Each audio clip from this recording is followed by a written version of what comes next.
Lord Dwyer Schlecke has flown in today, I have. Well, I drove in. drove in.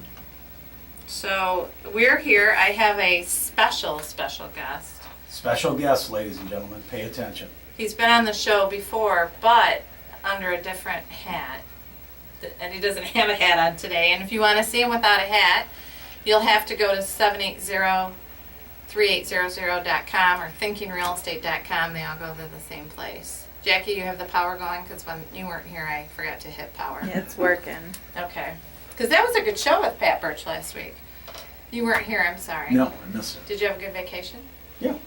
So my guest, to end the suspense, is Scott Tembrink. And his capacity today is what? What is your capacity? I'm here with the Citizen Interaction Design Project.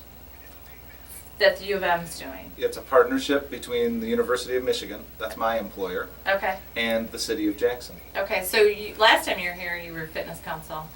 And you're still helping them out? I was, and I'm a little bit of both right now, but Okay. my new position is going to be with the university, although I'll be living still in Jackson, yeah. Oh, that's good. So what do you do? We like people who live in Jackson. Great question. Thank you. And questions, the same question that I get all the time, so it's really nice to be able to get on the air and tell people a little bit about what's going on. The university is interested in a project where their students get some real life experience in working with information tools. So I'm working with the School of Information. And up until the 1990s, that was the library school at the University of Michigan. And then in the 1990s, obviously, information took a whole different direction with the internet. And they've kind of expanded their mission out a little bit, or a lot. So their interest is information tools, how information moves around, how data moves, how people use it, and how to improve all those processes. And for this project, Citizen Interaction Design, it's called, they want to get students involved in the community, and that's going to be Jackson. And their interest is increasing citizen engagement through the use of information tools. And is it citizens' engagement with regard to political issues, government issues, or engagement with nonprofits? What are we engaging I think them in? all of that. The term we're using is civic engagement. So that can mean all kinds of things to all kinds of different people, right? It could be volunteering at your library, going into the school to help out in a classroom. It could be voting. It could be showing up for a city council meeting. All of those kind of things. Political parties are sometimes considered in there. Trash cleanup day or... So why are we pursuing citizen engagement? Why would we care about this? So I think in itself citizen engagement is important. An idea of, or having a community where people are engaged, involved, and understand what's going on is the type of community that I believe people want to live in. Mm-hmm. First of all, so in its own right, it's valuable, but it can also do things like increase government efficiency. Okay. It can... Jackie's cell phone Jackie's just went cell off, phone and she had went a good sign. What was that? What was that? You have to ask Jackie. Okay. So, increase government efficiency. Okay. Increase understanding of citizens about how government is working. There's kind of this triangle of trust, understanding, and communication. So these Of three, which we have very little of? well, these three concepts. Most of the right? time. Most of the time. And I don't think just in the city of Jackson or No. just with Yeah. Across the We board. just pay attention to it because we're here living it. Right. But so those three areas, one way to look at that is to say it's really hard to have an impact on any one because the other two are affecting it. But another way to look at it is you can start anywhere and grow.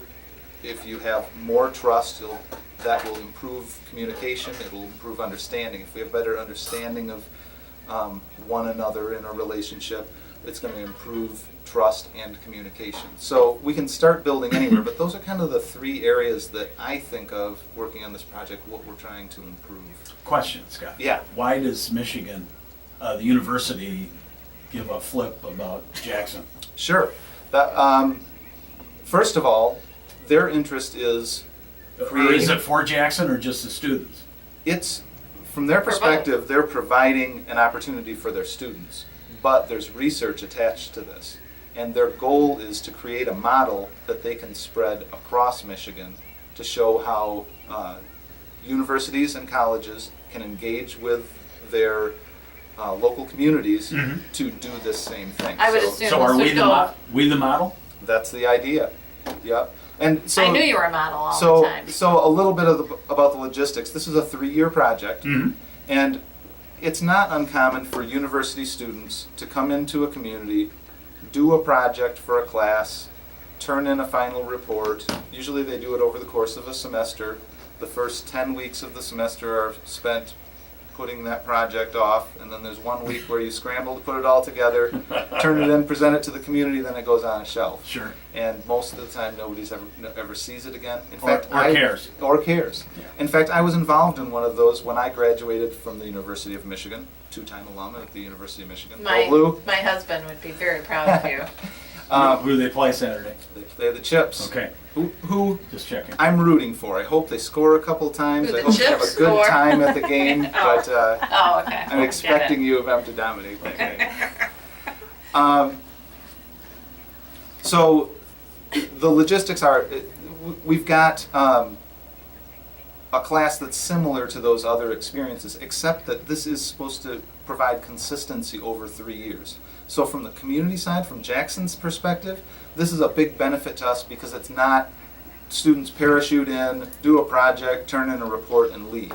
I'm here as a consistent community liaison. I'm here to keep projects going and have those projects build on one another so that we actually see continuous improvement over 3 years instead of a 10-week course where we get some papers that nobody really knows what to do with at the end. When are students coming in? Students will first be arriving in January. So winter semester is going to be their first class where there's Jackson participation, although they're doing a course in the fall that's a 1-credit course. It's a reading course that kind of prepares the students for that opportunity. So we'll already be And they're going to talking go about it. back and forth from Ann Arbor to Jackson.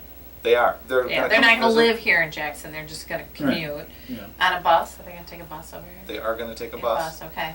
I mean, and that's Who knew? probably one of the reasons that they picked Jackson was its proximity to Ann Arbor. Yeah, so the university was looking for a town of a certain size. They didn't want to work with something so small that, Like Munich? like Munich, Okay. yeah, exactly. Or Dexter, Chelsea are also really small communities. They wanted something within travel range, Right. and they were interested in working somewhere besides Ann Arbor or Detroit, where the university has a huge presence, constantly going in there doing projects, and there's kind of, this might not be the right word, but callousness about university projects, because people are so used to having the university drop in and do something. So this gave them a chance to work with a community that doesn't constantly have that interaction with the university, and they get a more authentic experience, I think. So you will be the overseer. Yeah, I'm on the community side. I'm the Jackson side. I'm the Right. one who is working with the different organizations, mostly the city, but we're working with nonprofits, kind of quasi-government organizations like the DDA, Downtown Development Authority. And What kind of students are these, Scott? they're master's students, Okay. mostly. So Are they going into that? Urban planning or whatever? not urban planning, they're information. Oh, right, students, okay, right? right, okay. Information oriented? Right, so they're looking at things like, for example, they look at human-computer interaction. That's one thing that maybe you didn't know was out there, but people Yeah, wow. consider how people interact with their computer and how to improve that interface. That's Okay. one thing they look at. Social media and social networks and things like that, how groups of people utilize the internet to organize and communicate and share information. So the class starts in January. It's a 10-week class, right? Mhm. So you're clearly going to have some goals that they have to accomplish by the end of the 10 weeks, so that the next group of students, when they come in, are they going to be on a different project? They're going to be on a similar project? Are they going to take us to the next level, whatever that level may be? So to answer that, I'm going to back up just a little bit and say one of the first things that we did as part of this project was send out a survey. Yeah, I have that And- right here. Yeah, I was just I showing didn't- that to Laura before the show started up, and and the survey, it's a paper survey. We mailed it out to 2,000 homes in Jackson. Oh, So if you've got one of these, it's got a little that bit of your maize, a address? little bit of blue. It is. So you were random I choice? was randomly selected. Wow. And actually, I'm having And it was, my I'm wife told fill by that the one out. city, well, that's not, so it's not biased. I was told by the city that, I asked them how they picked who this went to, and it was random by our water bills. Yeah, that's where the base data came from. Okay. Yeah. The you mean reason if you I paid think or that's didn't a- I pay your apparently- water bill? Yeah, those who didn't pay. the point of clarification I think that needs to be made is water bills don't always go to the person who lives in the house. Sure. Especially if you're in an apartment. So we did some extra work to add in some of those multifamily housing units. Did and you make sure want that- tenants, people who don't actually own the property maybe? We want residents of Jackson. Okay. That's who this is geared towards. Question, Scott. Yeah. How do you see the city benefiting from this? Well, the idea is that the students come in with tools that they implement, information tools. Now that could be a variety of things. So I give an example to people usually just to give them an idea of the scope of the project and get them thinking a little bit outside the box. There's something, an information tool that the city of Boston uses, and it's called Street Bump. Okay? Yep. Street Bump is a mobile app. You load it on your phone. You set your phone on your dashboard. You drive around, and the vibrometer in the phone records potholes. Oh, sweet. It Boy, on your also- street, it'd it be going also off like crazy. it geolocates those potholes. Well, your phone would explode here in this town. But that's true in every municipality. Don't No, pick it's on not. Jackson. Oh, yes, Not it is. everyone. I'll tell you what, I drove down Parma Road the other day. I'm gonna bike down Parma Road. It's smooth as glass. There you Thank go. you, Jackson County Road There Commission. you go. There's a number, but 4th Street. 4th Street is so close to being done. Jack and Oh, I yeah. are really excited. West about that. Avenue. West Uh-huh. Avenue. Beautiful. It is. You know, the part that was done, yeah. Well, there is a gap. That's a state thing. That's not a city of Jackson. I know. Okay. That's politics. And transportation is a great example of communication, understanding, and trust, and how it's really difficult for. Well, as a municipality, okay, I'll put my little city council hat on. I think we failed on the garbage ordinance communication, and right now we have the huge stormwater issue. I've gotten calls from constituents because MLive writes this article, and then they print it in the paper, which is only delivered, 3 days, and some people only get it on Sunday. Right. And if you get the hard copy paper, you don't see some of the blogs, which could be good or bad. Mostly, they're. Well, what So my what point aren't is- the people seeing? Well, I'm getting calls on they're not understanding the tax comment that was made. So I can see where the citizens' engagement. When you say trust and communication, and what was the third one? Understanding. Understanding. Oh, all of that. It all. I mean, it is, and with all. With stormwater and all of that. Well, it is. Yeah. I I don't think anybody understood that from the outset. Right, and How I that agree worked. with that. How that Because worked. before I ran, I was against it. Then when I got into office, Right. it was explained to me why it was needed. Yeah. That However, was, that explanation should have That was- happened. that was very poorly handled Right, by a prior administration. yes. But everyone forgets that, so Yeah. what the heck. But the Anyway. communication about that is extremely important. Yeah, and so from this project's perspective, it's not about, we're not trying to make the city communicate more or create the message that they share, but we are trying to find the tools that make it most effective. Well, right Okay. there, That's that where our interest is. stormwater would be a perfect example, wouldn't it? Right, Scott? and how when you've got a I mean, hard, you you've go got. back to the beginning. I What mean, ways could that be? well, when you've got a hard copy newspaper that only comes out 3 days a week, when you've got MLive that some people go on Well, and that don't is what go it on, is. That's when it. you've got the radio So and it's some up to people. it's up to the city to, Yeah, but you've got all these venues yeah. that it almost to me seems impossible to get the message out on a clear, unless you do a newsletter that's maybe mailed to everybody. I don't know how you do it.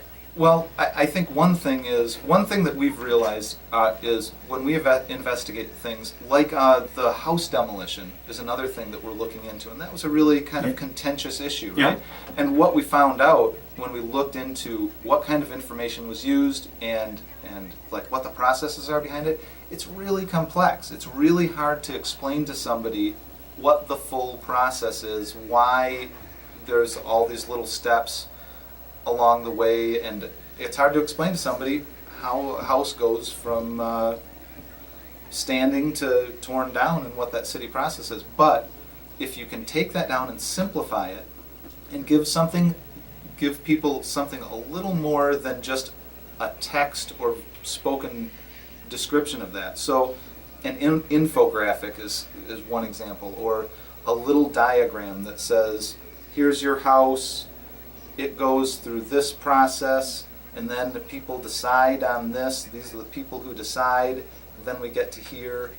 And the same thing with the water bill, and understanding that we used this pot of money. We were told we couldn't use that pot of any money anymore to pay for this. Right? And just a little simpler explanation.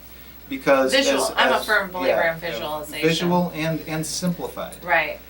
Not trying to hide something, but just making it clear Correct. to people. Because it's complicated. It's taken me, when it comes to city government, I don't feel that I was really up and rolling, and sometimes I feel I'm still in the dark, but for the most part, It's a year and a learning- half. learning process. And someone just told me that this is about the time that a new council person really gets a good handle on how it all runs. It's probably a couple of years. Yeah. Yeah. So I want to slip back to my description of street bump, because one of my big messages is, first of all, if you got a survey, fill one out, because we use that information. It's a University of Michigan survey. City staff never sees the data except when it's all put together, so there's not any privacy issues. But the other thing about street bump, what's really interesting there is that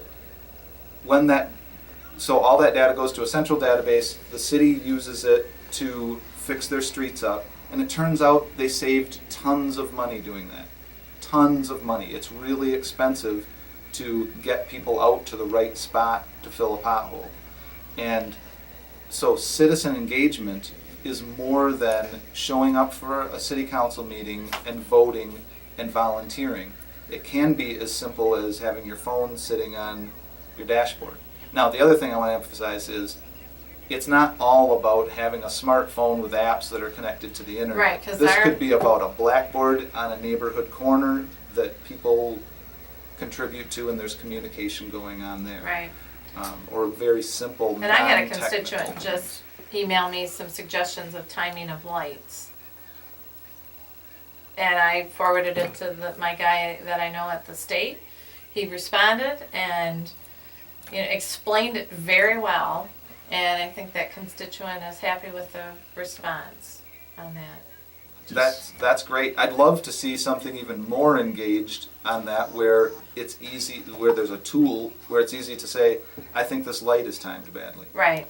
And if we can get 100 people to do what your constituent did, Uh-huh. it's a lot more useful information. And if we can get 1,000 people to do that same thing, it's even more useful. And people start to, then we're using that tool to create community. It's more than just me telling the government what I want. Right. And it's not the government is somebody else who is most of the time not doing what I want, and I complain a lot, and that's all it is. But I am part of a community, and we work together. And I think people like to know that their voice is being heard. Mhm. And they want confirmation that their voice is being heard. And I think that's only fair.